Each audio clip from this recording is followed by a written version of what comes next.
आइएगा। मैं आप लोगों का ज़्यादा समय नहीं लूँगा। तो मैं आप लोगों को बताना चाहूँगा कि हम यहाँ क्यों आए हैं, हमारा क्या उद्देश्य है। हम एक अभियान लेकर आपके बीच आए हैं, एक मिशन लेकर आपके बीच आए हैं। केडीवी मिशन, केडीवी अभियान हम कह सकते हैं इसे। आप ये मत समझिए कि ये कोई नई संस्था है या कुछ है अलग है। ये कबीर पंथ का नया नाम ही है, केडीवी मिशन। ये कबीर पंथ ही है।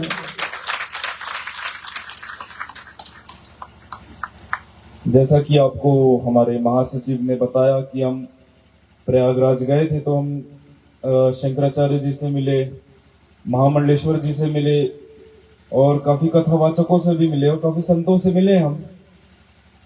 तो इन सभी से हमारी चर्चाएं हो रही थी। इस अभियान को लेकर, इस मिशन को लेकर हमारी काफी चर्चाएं हो रही थी। तो उन सबका एक कहना है, सदगुरु कबीर साहब को लेकर एक कहना है उनका कि वो मुझसे कहते हैं, मेरी काफी समय चर्चाएं उन लोगों से। हम 24 दिन थे वहां पे। हम 24 दिन अलग अलग लोगों से मिले, अलग अलग संतों से मिले, शंकराचार्यों से मिले, महामंडलेश्वरों से मिले, जगत गुरु से मिले, काफी लोगों से मिले हम 24 दिन।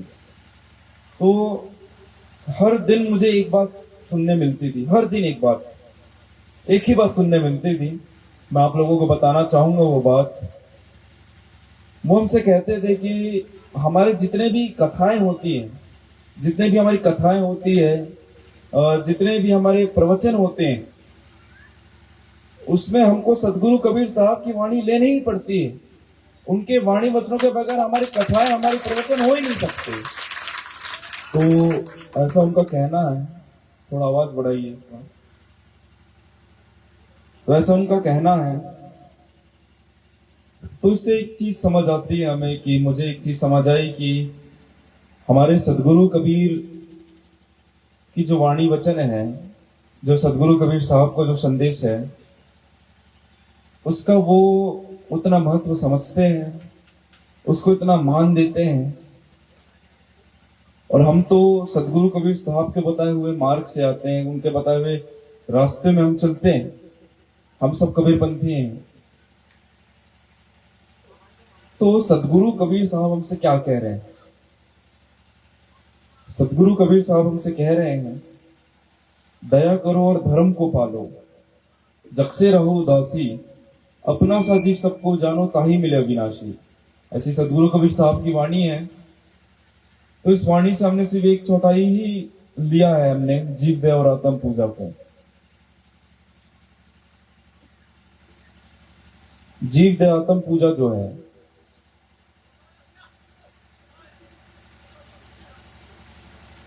देखिए हमारे जीवन में जीव दया का भाव लाना बहुत जरूरी है। सदगुरु कबीर साहब की काफी सारी वाणियां हैं जीव दया को लेकर, और सिर्फ सदगुरु कबीर साहब की नहीं, ऐसे काफी महापुरुष हुए, काफी संत हुए, जिनकी काफी सारी वाणियां हैं जीव दया को लेकर। और सभी हमसे कह रहे हैं कि जीवों पर दया करो, दया करके धर्म को पालो, और जग से रहो उदासी, अपना सा जीव सबको जानो। सब हम सबको यही कह रहे हैं कि अपना सजीव सबको जानो, ताही मिले अविनाशी। हमारे जब ये चीज समझिए आप, हमारे इतने महापुरुष, हमारे परमात्मा हम पे कोई अंतर नहीं कर रहे हैं। हमको ये चीज कह रहे हैं कि अपना सजीव सबको जानो, सभी जीवों को एक समान मानो, एक समान दृष्टि से देखो, प्रेम की दृष्टि से देखो, सबके प्रति प्रेम भाव रखो, दया भाव रखो। तो हम कौन होते हैं भेदभाव करने वाले? हम कौन होते हैं दूसरे जीवों को मार के खाने वाले? हम कौन होते हैं? फिर हम तो भाई भक्त तो कहलाएंगे नहीं।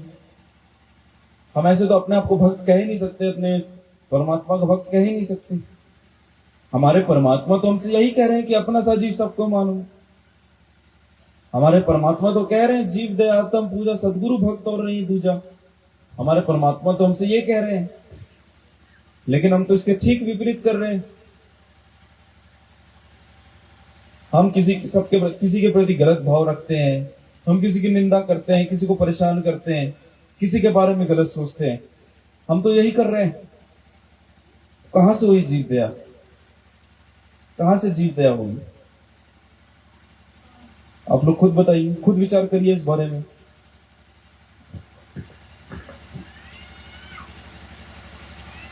मैं आज के समय में देखता हूं, जो हमारे युवा हैं, युवा भाई बहन जो हैं, मैं सबकी बात नहीं कह रहा हूं, मैं काफी लोगों को देखता हूं, अपने ऊपर ही मत लीजिएगा आप लोग, कि अच्छे कपड़े पहन लेते हैं, अच्छे बाल बना लेते हैं, अच्छे परफ्यूम लगा लेते हैं, अच्छे गॉगल्स पहन लेते हैं, अच्छे जूते पहन लेते हैं, और इनको लगता है कि भाई हम तो बढ़िया हैं, हम तो एक इंसान टाइप लग रहे हैं, अब हम तो हीरो लग रहे हैं, तो हम तो हीरोइन लग रहे हैं, मेकअप कर लेते हैं। तो देखिए, ये चीज करिए आप, कोई मना ही नहीं है। आप जूते पहनिए, अच्छे कपड़े पहनिए, अच्छे मेकअप करिए, परफ्यूम लगाइए, अच्छे चश्मे पहनिए, कोई मना ही नहीं है, जरूर करिए। कोई भी नहीं रोक टोक करेगा कि आप मत पहनो ये, आप ये मत लगाओ, ये मत करो, कोई भी नहीं करेगा। लेकिन ये मत समझो कि आप अच्छे इंसान दिख रहे हैं, अच्छे इंसान टाइप लग रहे हैं, आप हीरो लग रहे हैं। आप अच्छे इंसान तभी कहलाएंगे जब आपके अंदर इंसानियत होगी। आप हीरो तब कहलाएंगे जब आप किसी का जीवन बनाएंगे। आप हीरो तब कहलाएंगे जब आप किसी की मदद करेंगे। आप हीरो तब कहलाएंगे, हीरोइन तब कहलाएंगे जब आप किसी के प्रति गलत भाव नहीं रखेंगे, किसी के बारे में गलत नहीं सोचेंगे। तभी आप हीरो हीरोइन अपने आप को कहें तो मतलब है। आप अपने आप को फिर अच्छा इंसान कहें तो मतलब है। ये चीज आप समझिएगा मेरी, इस पर विचार जरूर करिएगा। ये मत सोचिएगा कि भाई हमको ऐसे कैसे बोल रहे हैं। देखिए, मैं ऐसा नहीं कह रहा हूं कि आप मत पहनिए, आप कुछ मत करिए। मैं कभी अभी पहले ही बोल रहा हूं, आप मेकअप करिए, जरूर अच्छे कपड़े पहनिए, और युवा भाई आप अच्छे शर्ट पहनिए, जीन्स पहनिए, जूते पहनिए, चश्मे लगाइए, सब करिए, कोई भी मना ही नहीं है। लेकिन ये मत समझिए कि आप अच्छे इंसान बन गए इससे। आप अच्छे इंसान तब बनेंगे जब आप लोगों के प्रति सही प्रेम रखेंगे, सबके प्रति दया भाव रखेंगे, आप किसी के बारे में गलत नहीं सोचेंगे, और अपने अंदर आप सेवा का भाव लाएंगे, और किसी का आपके वजह से किसी का जीवन बनेगा। तभी आप अच्छे इंसान कहलाएंगे, तभी आप हीरो हीरोइन कहलाएंगे, वरना अन्यथा नहीं कहलाएंगे। इस चीज का आप ध्यान रखिए। और कभी बुजुर्ग लोग भी यहाँ पर हैं, तो मैं आप लोगों को एक बात कहूंगा। आज के समय में जो बुजुर्ग लोग हैं, वो ज्यादा चमत्कार पे नमस्कार करते हैं, चमत्कार को नमस्कार करते हैं। मैंने कल भी बातें कही थी, आज वापस कह रहा हूं मैं। चमत्कार पे आप लोग नमस्कार तो करते हैं। तो मैं आपको बताना चाहूंगा, जो हमारे भगवान राम थे, भगवान राम जो हैं, जब वो युद्ध लड़ रहे थे, उनके भाई भी लक्ष्मण जी भी उनके साथ युद्ध लड़ रहे थे। तो इस युद्ध के दौरान वो घायल हो गए, लक्ष्मण जी घायल हो गए, बहुत ही ज्यादा बुरी तरीके से, बहुत ज्यादा बुरी तरीके से वो घायल हो गए। तब भगवान राम, स्वयं भगवान राम, स्वयं भगवान राम वैद्य को बुलाते हैं, वैद्य से उनका इलाज कराते हैं। वैद्य कहते हैं कि जाओ भाई, ये बूटी लेकर आओ, सुबह होने से पहले इनका इलाज करना जरूरी है, वरना इनके प्राण छूट जाएंगे, इनका शरीर छूट जाएगा, प्राण त्याग देंगे ये।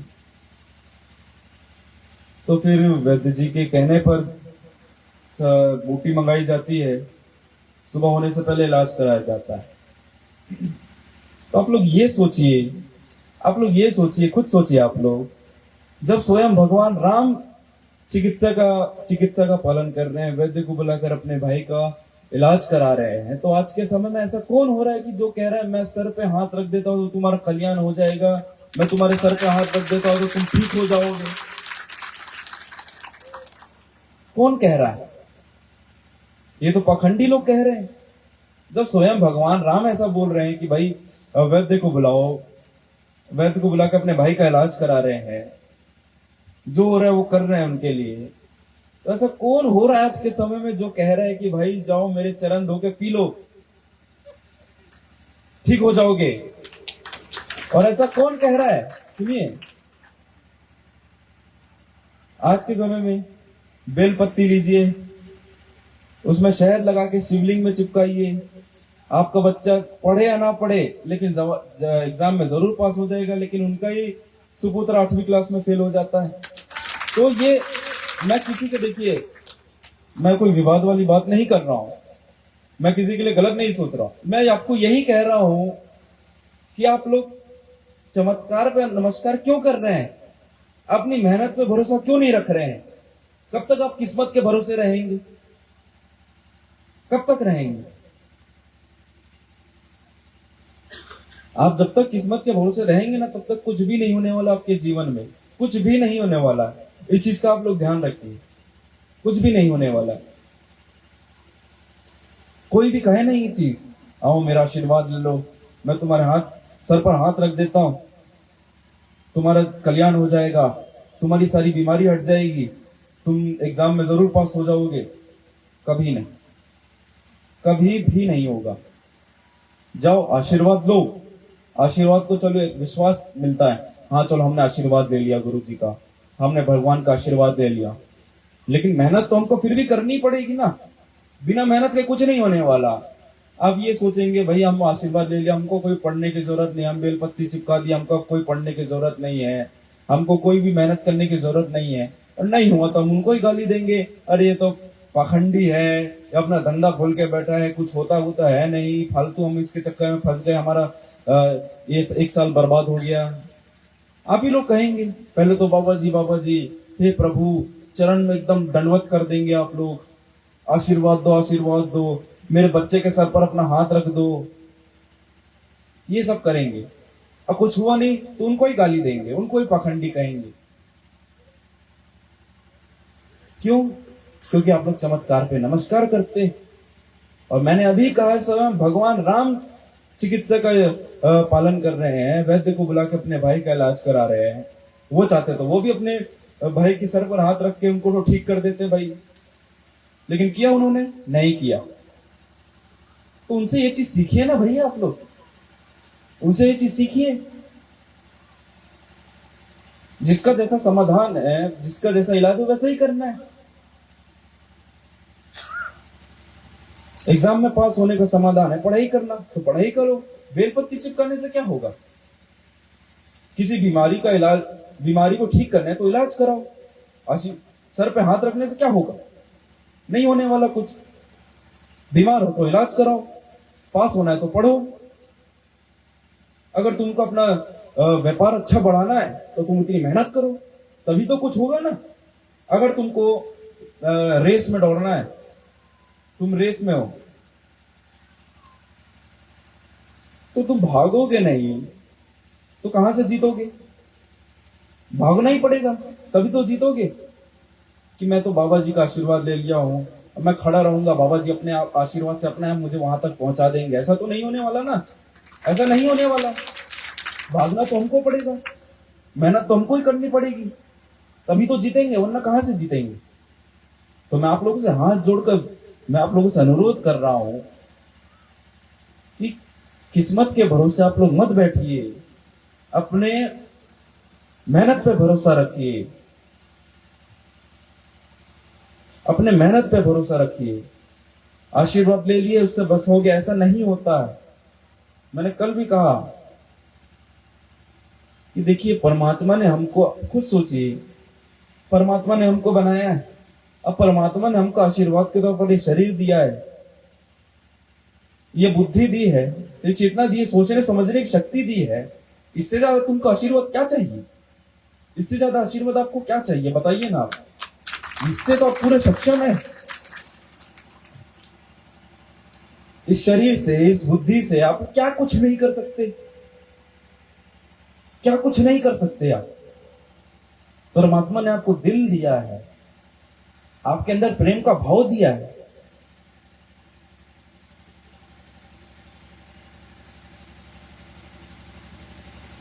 आप अपने शरीर से मेहनत करवा के आप रेस जीत सकते हैं, अपना दिमाग लगा के आप कोई भी एग्जाम में पास हो सकते हैं, अपना धंधा बना देंगे,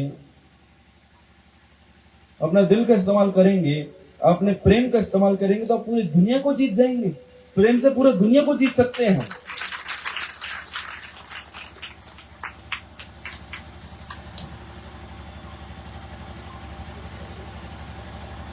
तो मैं आपसे यही कहूंगा, आपको आशीर्वाद इतना मिला हुआ है, आपको इतना आशीर्वाद मिला हुआ है, शरीर मिला हुआ है, बुद्धि मिली हुई है, सोचने समझने की शक्ति मिला हुआ है, तो इसका आप इस्तेमाल करिए।